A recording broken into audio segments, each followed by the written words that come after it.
Esse é o Ancapso e nós vamos falar agora da sessão de abertura do STF depois do recesso, né? Como estava previsto, hoje é o reinício dos trabalhos lá no STF e teve a primeira sessão. Havia inclusive pauta, coisas para julgar e coisa e tal, mas acabou que a sessão durou só 1 hora e foi uma sessão de desagravo ao Alexandre de Moraes. O que chamou a atenção que 3 juízes do STF foram muito enfáticos em defender o Alexandre de Moraes: Barroso, Gilmar Mendes e o próprio Alexandre de Moraes. Os 3 defenderam, criticaram o Trump, chamaram o Trump de miliciano. Ih, rapaz, o negócio tá feio ali pros 3, né? O resto do STF ficou calado. Isso é tão importante quanto, né? Se imaginava que o Alexandre de Moraes falaria muita coisa, mas o que está acontecendo é aquilo que a gente falou, rachou a coisa. E agora a gente vai descobrir o quão amador é o lado político do Alexandre de Moraes nessa história. Vamos entender isso daqui. Essa notícia foi sugerida por senhor Magnitsky, Turguniev e Chuparov, Moraes e Lula igual às 10 pragas do Egito e várias outras pessoas. Obrigado aí ao pessoal que sugeriu notícias lá no nosso site, no visãolibertaria.com, e obrigado a você que está assistindo o nosso vídeo. Se você gosta do nosso conteúdo, por favor, deixe o seu like, se inscreva aqui no canal, né? Então tá aqui, a gente vai falar sobre o discurso do Moraes, que ele falou que uma organização criminosa miliciana tenta coagir o STF. Vocês lembram que ontem teve uma declaração da Andréa Sadi na Rede Globo que dizia que era uma imposição miliciana, né, a sanção miliciana, dando a entender que os Estados Unidos eram milicianos também. Agora todo mundo que eles não gostam é miliciano, né? Adivinha, é o que eu falo pra vocês, né? A Sadia ouve direto o Alexandre de Moraes. Esses jornalistas todos, quando falam que ministros do STF falaram não sei o que lá, ministros é o Alexandre de Moraes principalmente. De vez em quando é o Gilmar Mendes também. Muito mais raramente é o Barroso.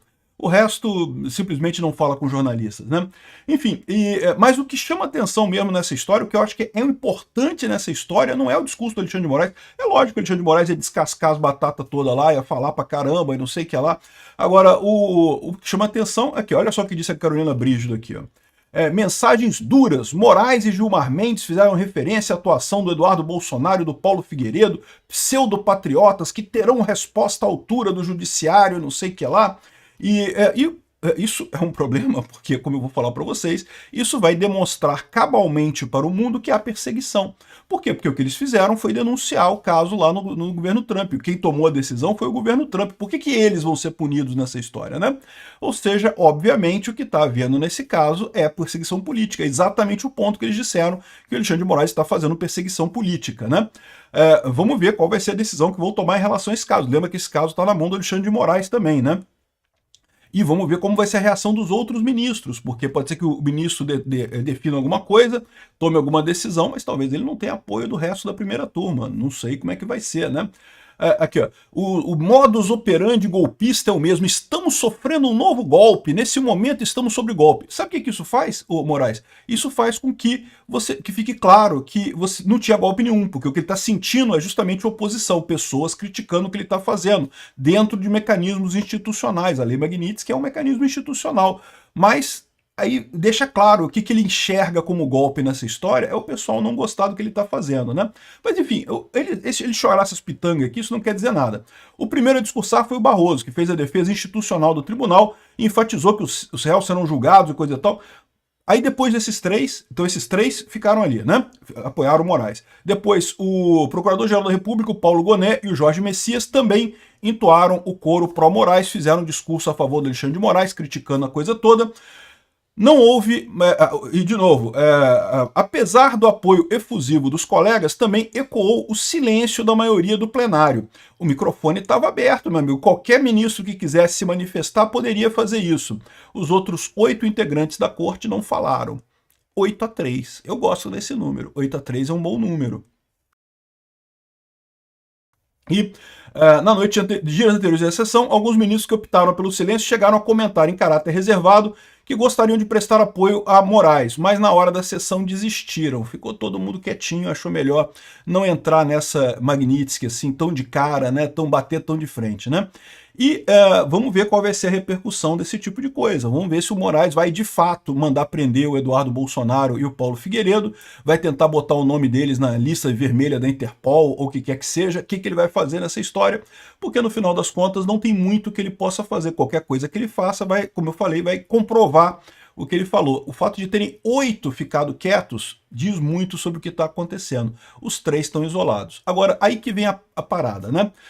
Então, o Alexandre de Moraes, como eu falei, chamou de organização criminosa, miliciana, coagir o STF, disse que vai ignorar as sanções dos Estados Unidos e vai continuar trabalhando, e ninguém tinha dúvida disso. Eu sempre falei para vocês, o Alexandre de Moraes não tem jeito, ele vai dobrar a aposta.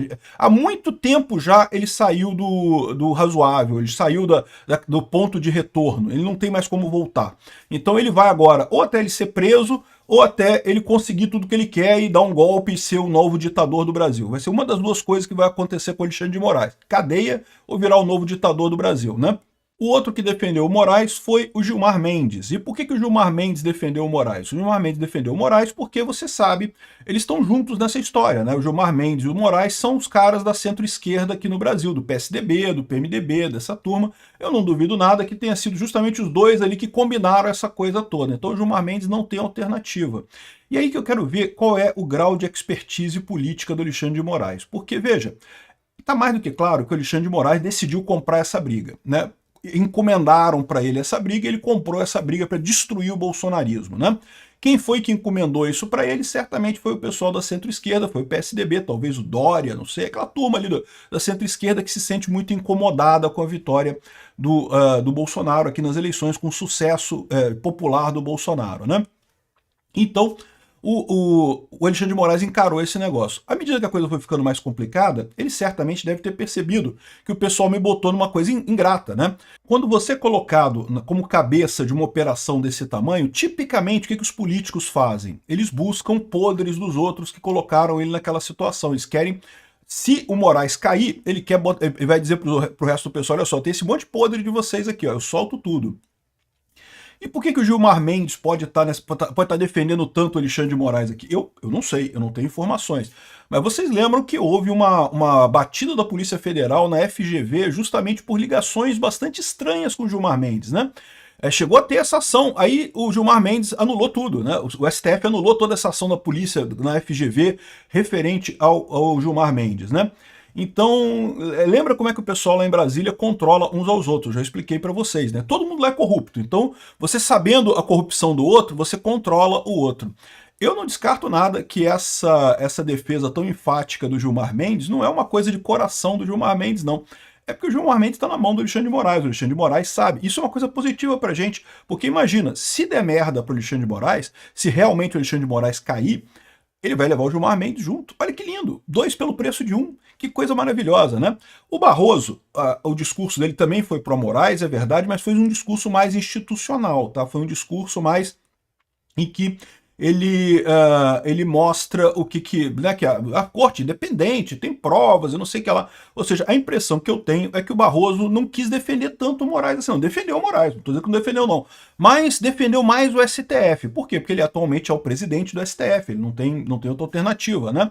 Então, embora as pessoas que defenderam o Moraes tenham sido 5 no total, né, foram os 3 ministros, mais o Gonê e o Bessias, quem defendeu mesmo foi o Alexandre de Moraes e o Gilmar Mendes. Eles estão isolados nessa parada. Nem o Barroso entrou muito nisso daqui. E mesmo o Bessias e o PGR, né, o Gonê, eles defenderam, mas também não chegaram nesse nível, nesses arroubos de coisa e tal. Então a minha visão é que estão isolados os dois ali.